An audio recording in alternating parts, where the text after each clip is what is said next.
I'm gonna say like my favorite tradition right now. Ask me in a week and it might be different because that's when the cookies are gonna start being made. So I feel like my answer might change.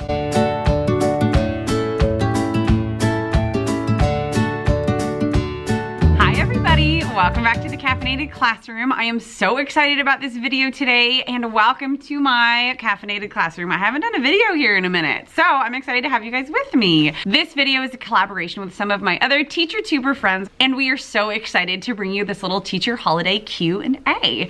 I personally come from a family where we've always celebrated Christmaka.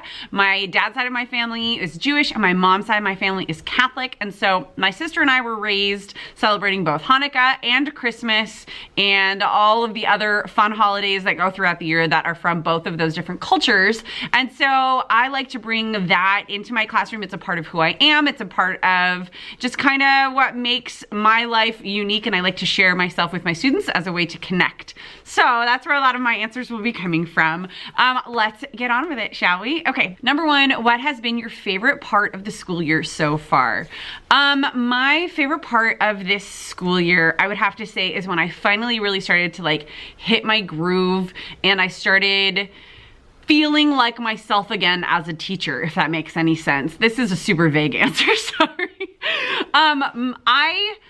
If you are new to my channel, I have been a teacher for 12 years. This is my 12th year teaching, and most of that time has been spent in the high school classroom. I started teaching high school English. Then when I was pregnant with my daughter, my second child, I decided to go on special assignment for 2 years, and I did like a rotating itinerant teacher position where I went to different elementary schools in my district.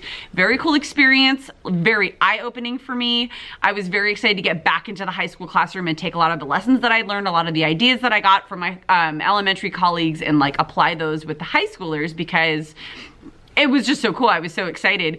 And in doing so, I put the cart a little bit ahead of the horse and didn't really let myself adjust back to being in a high school classroom. And before I went on special assignment, I was a drama teacher. So going from drama to traveling around to elementary schools to back into the high school English classroom, and it just like threw me for a loop a little bit just in my interactions with kids. I just had to kind of like get back into my groove. And I will say probably around like the beginning of October, I started to actually really gel and feel like myself as a teacher again. And I was teaching writing, which is one of my favorite things to do. And we were doing a lot of lit analysis. And yeah, that's honestly been my favorite part, is I feel like myself as a teacher again, if that makes any sense. And those of you who have taken time away from the classroom who are watching this are like, yeah, I know exactly what you're talking about. So yeah. Number two, what is your favorite relaxing activity this school year? I guess I can answer this in two ways. Outside of the classroom, the thing that relaxes me the most is being with my family, being with my husband and my kids, and just like us sitting and watching our kids play and run around in the backyard and getting to play too. Our kids are 2 and 5 and they have the coolest relationship. So like that just kind of puts my soul at ease. When I am in the classroom with my students, I feel the most relaxed, the most at ease when I know that I am reaching them on a level that really requires their engagement. When I'm asking them to really critically think and I can see that they're getting it, I feel like that really like struggle that we feel as teachers is starting to dissipate a bit, because students are buying into what I am selling and they're seeing that they have something to bring to the table that will contribute to their own education. And I find that like very peaceful, that feeling. I don't know if that really answers the question, but that's relaxing to me when I see students like engaging and learning and like enjoying what they're doing and noticing that they can do more than they thought they could do, and that their minds are opening to new things, new skills, new knowledge, all that kind of stuff. Okay. Number three, what is your favorite holiday tradition at school and at home? So my favorite holiday tradition at school is definitely, my school does a door decorating competition where you decorate your door. And I'm one of the few people who really decks out my classroom in the first place. I mean, if you guys have been watching my channel, you've seen all of my like classroom decor videos, and I'll link them below if you want. But I also love doing little room transformations. And so I did a little one for Halloween. I did a little thing with turkeys for Thanksgiving. And I'm going to do a little something just for like the holiday season. But so many people on campus get involved when we do our door decorating, like, challenge, and it's so fun to see everybody get really involved, and I love it. And it just happens for like a week or two in December, but it's so much fun to just see like festivity come into the air around campus, because I think we kind of can forget, especially with like the really big high school kids, you kind of think, oh, well, they have things going on in their own lives. Yeah, but like it's fun to be festive even here just for us. So I like seeing everybody like really participate in that. My favorite tradition at home is actually a very brand new one. We just started this with our kids. I mean, I have so many. That's the hard part, right? Is like, how do you pick one favorite tradition?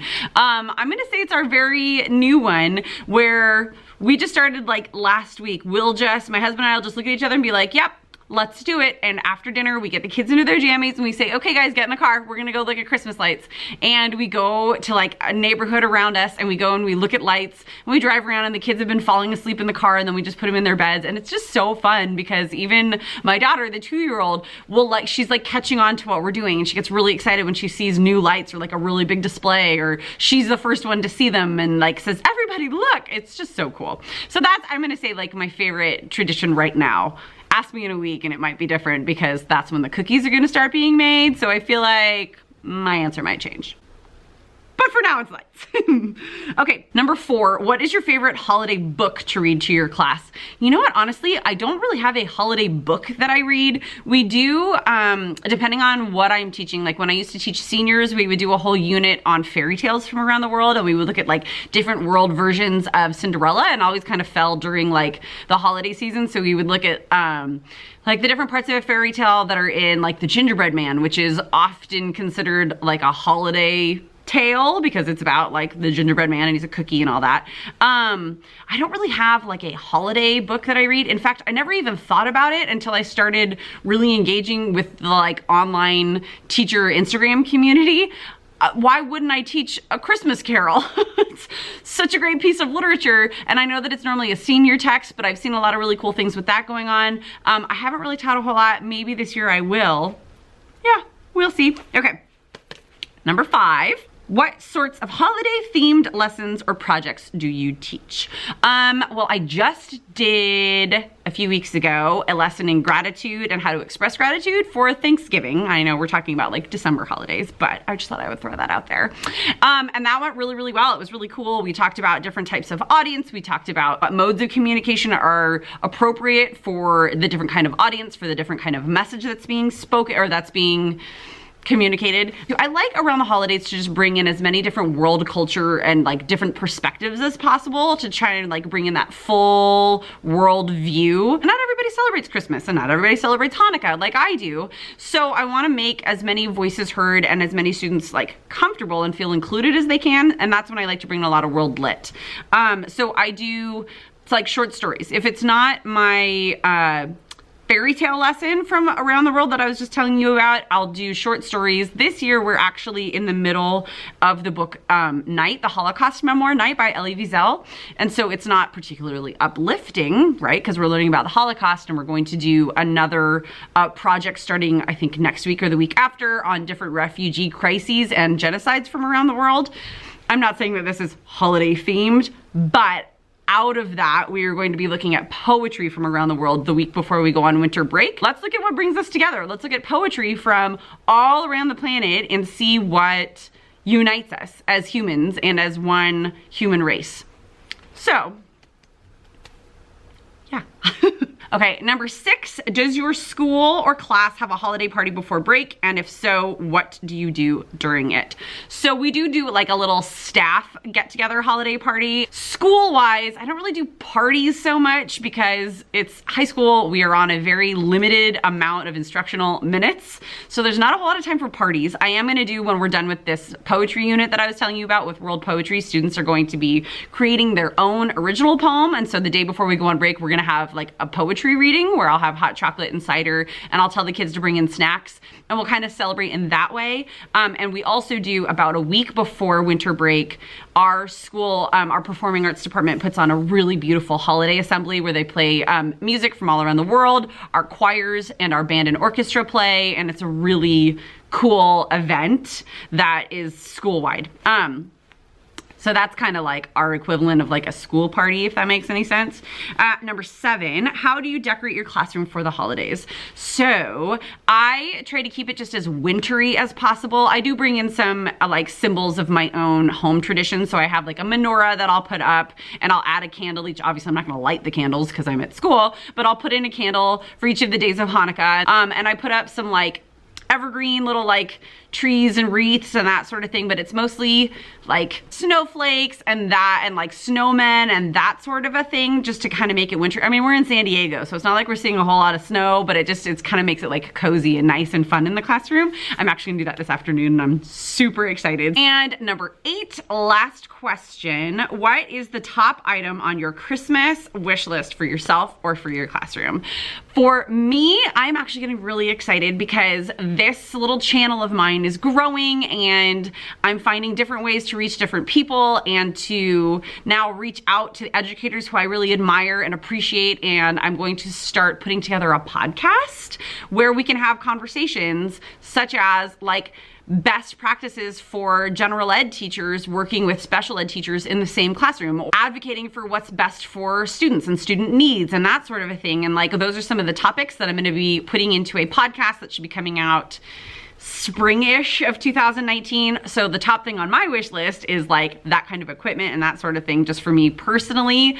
And I'm excited to bring those topics to you guys and to a wider audience, and to have those conversations with people that I haven't talked to yet. I think we have a lot to add to each other's lives and to each other's teaching practices. That is something that has me quite jazzed, as you can see. I'm very excited. And then for my classroom, I mean, truly what we can use around here is like Post-it notes, highlighters, oh my gosh, Chromebooks. I need Chromebooks. I started a Donors Choose project. I didn't really have time to like make it great, and so it's kind of gone, but I do so much digital work because I think my students need to learn how to use technology responsibly, and it's not going anywhere. It's almost 2018. Like, this is going to be their lives. Their lives are going to be digitally based when it comes to work and school.